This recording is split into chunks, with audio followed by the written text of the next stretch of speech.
नमस्कार दोस्तों, BNA network के यूट्यूब चैनल पर आपका स्वागत है। मैं हूं कुलभूषण। बात आज फिर से अरविंद केजरीवाल की, दिल्ली के मुख्यमंत्री की।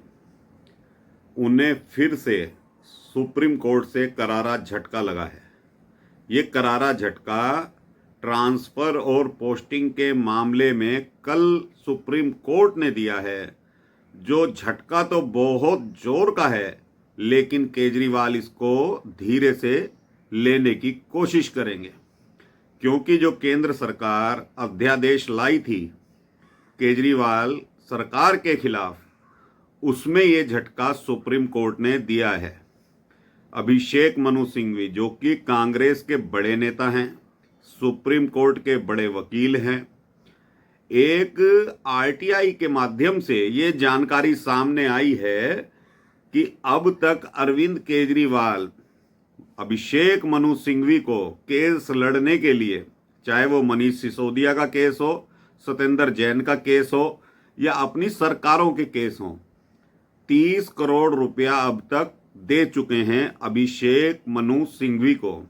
तो ये जनता की गाड़ी कमाई जो लुटाई जा रही है, ऐसे वकीलों को देकर सुप्रीम कोर्ट में जो केस लड़े जा रहे हैं, घोटालेबाज मनीष सिसोदिया, घोटालेबाज सत्येंद्र जैन, और अब सुप्रीम कोर्ट का जो कल का निर्णय हुआ कि अब ये जो है अध्यादेश के खिलाफ जो याचिका डाली थी, अब ये 5 जजों की संविधान पीठ इसकी सुनवाई करेगी। DY चंद्रचूड़ ने ये याचिका 5 जजों की संविधान पीठ को ट्रांसफर कर दी है। अभिषेक मनु सिंघवी गिड़गिड़ाते रहे कि मिलोड, दिल्ली की हालत बहुत खराब है, बाढ़ से हालात बिगड़े हुए हैं, और आप ही की अदालत ने तो जजमेंट दिया था, अधिकार दिया था केजरीवाल साहब को कि ट्रांसफर पोस्टिंग केजरीवाल सरकार कर सकती है। तो ये जो केंद्र सरकार अध्यादेश लाई है, ये आपके निर्णय के विरुद्ध लाई है। यानी कि DY चंद्रचूड़ को समझाने की कोशिश कर रहे थे, बरगलाने की कोशिश कर रहे थे, लेकिन चंद्रचूड़ साहब जो CGI हैं, उन्होंने स्पष्ट कर दिया क्योंकि ये संवैधानिक मामला है, इसलिए 5 जजों को ये ट्रांसफर किया जाता है। लेकिन अभिषेक मनु सिंघवी कहाँ मानने वाले थे? वो भी नौटंकीबाज केजरीवाल की तरह फिर से नौटंकी चालू करने लग गए। कहने लगे, मिलोड 400 लोगों की नौकरी खा गए LG साहब, अब बताइए दिल्ली का कार्य कैसे होगा? अभिषेक मनु सिंघवी और केजरीवाल साहब, ये जो 400 लोग आपने नियुक्त किए थे, ये कोई तो इनमें ड्राइवर है, कोई बाउंसर है, कोई कहता है मैं ऑक्सफोर्ड से पढ़कर आया हूं। तो बताइए किस तरह से इनकी भर्तियां की गई, ये कोर्ट को बताइए, ना कि ये बताइए कि केजरीवाल साहब के पास कोई अधिकार ही नहीं है। दिल्ली पूर्ण राज्य का दर्जा उसको प्राप्त नहीं है। देश विदेश के अनेक कार्यालय दिल्ली में खुले हुए हैं, सारे राजदूत दिल्ली में निवास करते हैं। तो बताइए केंद्र सरकार अपने अधिकार केजरीवाल सरकार को कैसे दे सकती है? अभिषेक मनु सिंघवी, आप तो संविधान के ज्ञाता हैं।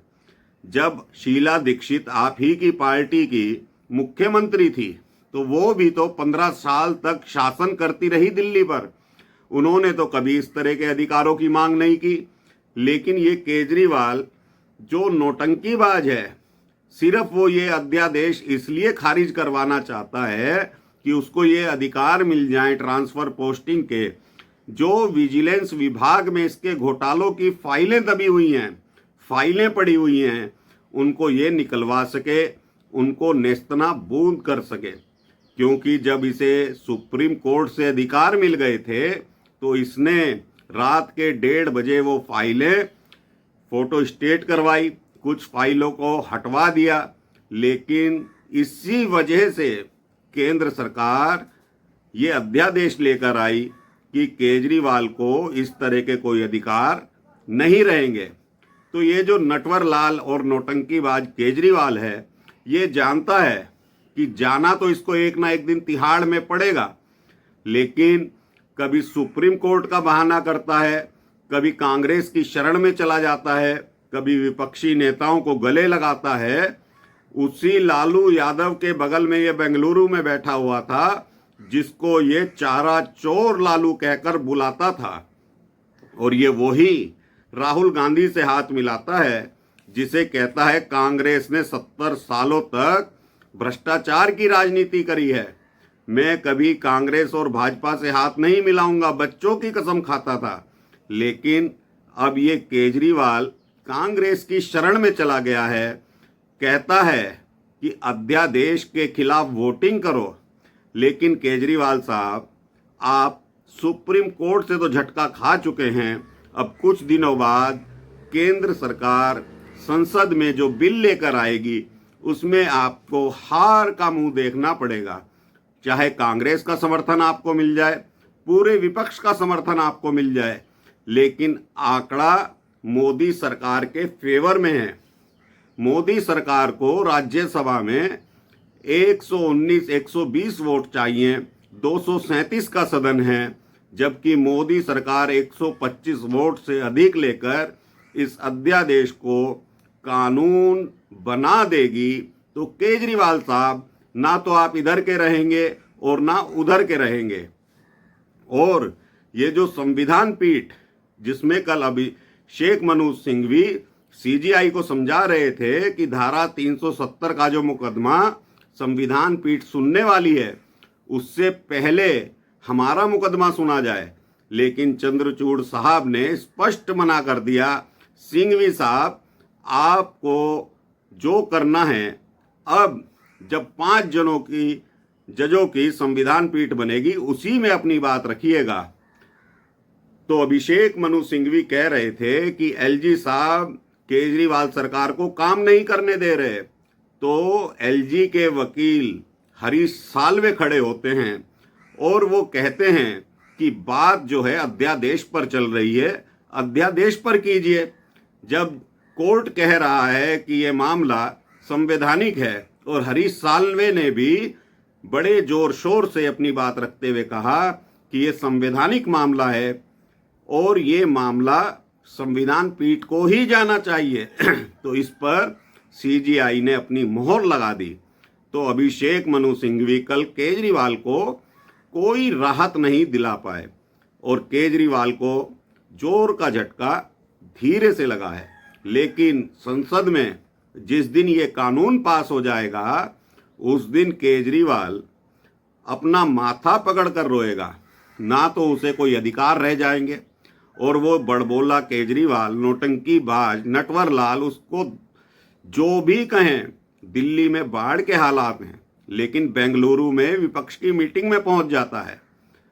सब कुछ, सारी चिंताएं छोड़कर दिल्ली वासियों को बाढ़ के हवाले करके ये बेंगलुरु में राहुल गांधी से हाथ मिलाने पहुंच जाता है, शर्तें मनवाता है कि राज्यसभा में ये अध्यादेश, ये बिल पास ना होने पाए, तो कांग्रेस भी इसका समर्थन कर देती है। जबकि कांग्रेस को मालूम है कि पंजाब में और दिल्ली में जो सत्ता छीनी है केजरीवाल ने, वो कांग्रेस से ही छीनी है।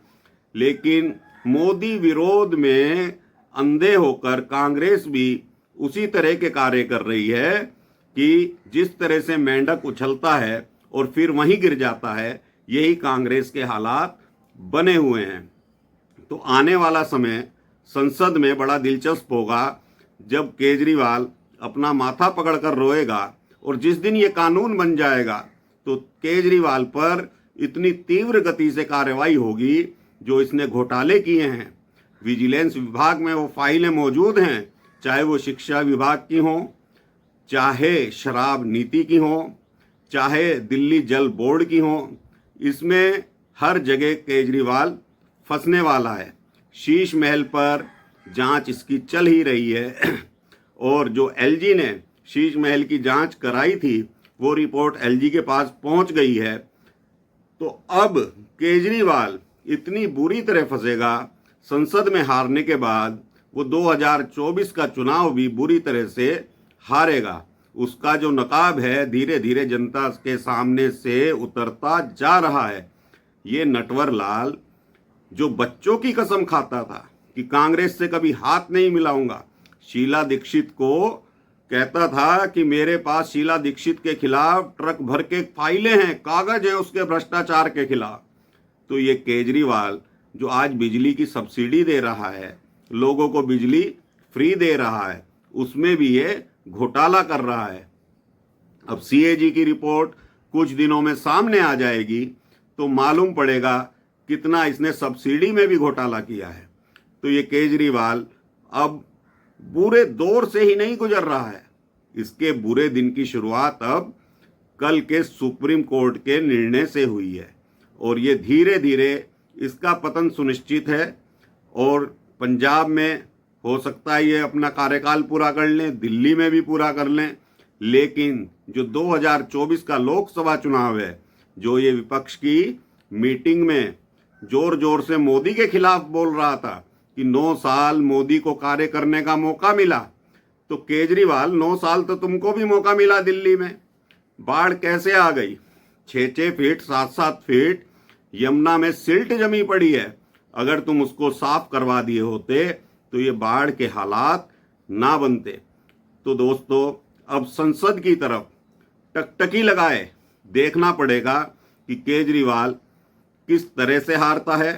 और ये जो जश्न मना रहा था 4 दिन जो इसको सुप्रीम कोर्ट ने पावर दी थी, अब वो धूमिल हो गई है। उसकी आशाएं सुप्रीम कोर्ट ने कल धूमिल कर दी थी और अब इसकी निगाहें संसद पर होंगी, राज्यसभा पर होंगी कि वाईएसआर और बीजू जनता दल उसका समर्थन कर दें, लेकिन ऐसा होने वाला नहीं है। अब खेल संसद में भी चालू रहेगा। कुछ ही दिनों में ये अध्यादेश कानून बन जाएगा और केजरीवाल सड़क पर डुगडुगी बजाएगा। तो अभी के लिए इतना ही। मेरा कंटेंट आपको पसंद आए तो इसको लाइक कीजिए, वीडियो को शेयर कीजिए और चैनल को सब्सक्राइब जरूर कीजिए। धन्यवाद। नमस्कार। भारत माता की जय।